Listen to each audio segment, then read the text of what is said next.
Il est 8h21 sur Sud Radio et à la une ce matin, le bilan des incendies qui ont ravagé une partie de la France, notamment du côté du Minervois. Bonjour Cédric Pech. Oui, bonjour Maxime. Merci beaucoup d'être avec nous ce matin. Je vais essayer d'être... Oui, pardon, excusez-moi. Dites-nous.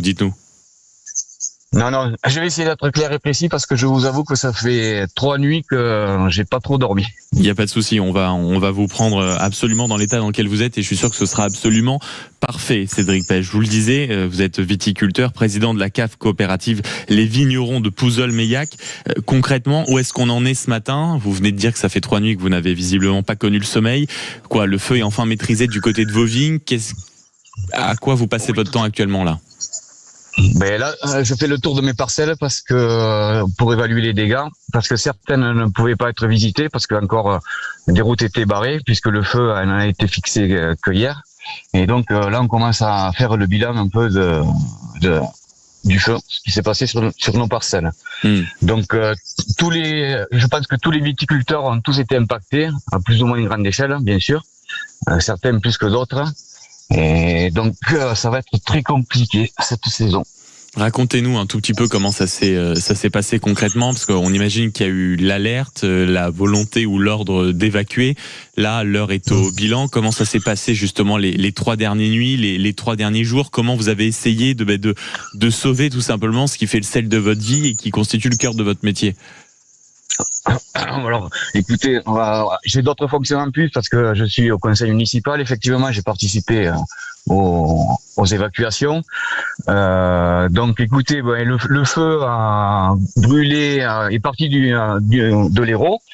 Et il est venu sur notre territoire dans l'Aude avec le vent qui était très très très très fort. Les pompiers m'ont dit que c'était presque comme un cheval au galop. Il a dévalé tout le massif et ensuite toutes les vignes qui sont en bordure de garrigue ont toutes été impactées. Le problème que nous allons rencontrer maintenant, c'est pour savoir si nous allons pouvoir utiliser certaines de ces parcelles qui sont encore certaines ont un peu de verre, parce que par rapport aux fumées, il va falloir faire des analyses pour voir si on va pouvoir vinifier. Voilà. Parce que il y a évidemment les causes concrètes de l'incendie, hein, c'est-à-dire le feu qui ravage des parcelles, mais il y a aussi les conséquences de la fumée sur les vignes, c'est ça? Il y a un vrai risque que certains pieds, certaines grappes soient d'une certaine manière, le terme sera pas exact, veuillez me pardonner Cédric Pech, mais intoxiqués par l'enveloppe de fumée. Oui, voilà, tout à fait. Comme on dit ici, il y a le goût de fumée en fait, il y aura. Donc tout cela, ça sera impropre bien sûr à la vente, à la consommation. Donc ça va nous faire perdre une partie de la récolte que déjà nous subissons depuis 3 ans. La sécheresse, donc nous avons de toutes petites récoltes. Cette année, avec les pluies que nous avons eues à la fin de l'hiver, on pensait être sauvés, mais comme vous l'avez dit tout à l'heure, en fait, c'est la sécheresse totale maintenant. Mais 1 an après, notamment les corbières, les incendies spectaculaires qu'on a observés, c'est quand même le 2e été de feu du côté de l'Aude.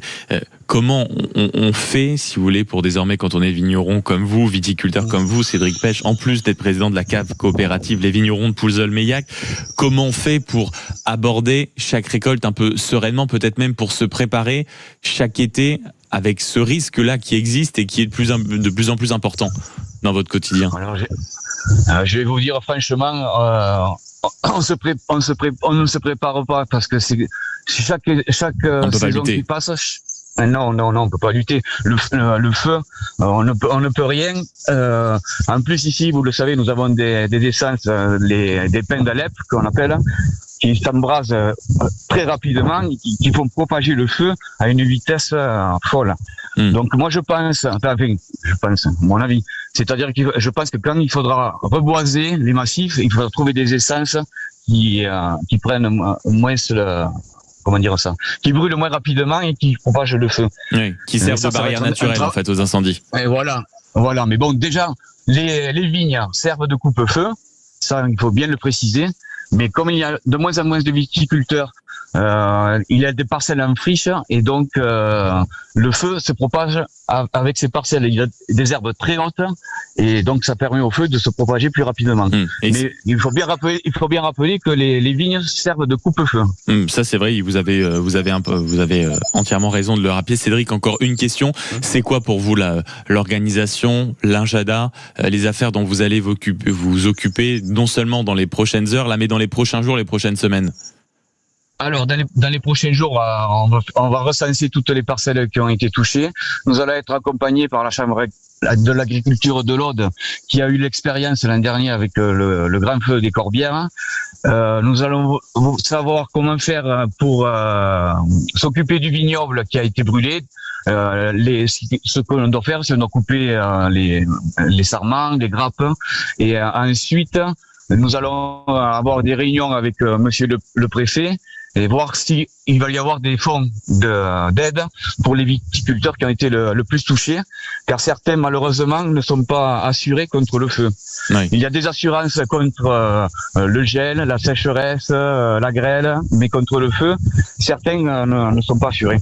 Bon, mais ça sera aussi un problème à régler. On aura l'occasion ici d'en reparler naturellement sur Sud Radio. Merci beaucoup, Cédric Pech, d'avoir été avec nous, viticulteur, président de la CAF coopérative Les Vignerons de Pouzeul-Meillac.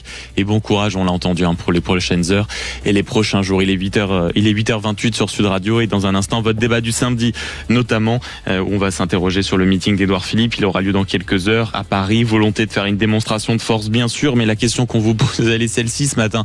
Est-ce qu'il va pouvoir faire autre chose que du macronisme, Édouard Philippe, c'est-à-dire poursuivre l'action du président de la République? Il a quand même été son Premier ministre quelques années, qui plus est au début, les 80 km/h, la fermeture de Fessenheim, le Covid, les gilets jaunes, bref, on s'en souvient. Est-ce qu'il va pouvoir faire autre chose? Édouard Philippe, vraiment, lui le dit. J'attends vos avis au standard 0826 300 300 et nos éditorialistes arrivent en plateau. À tout de suite sur Sud Radio.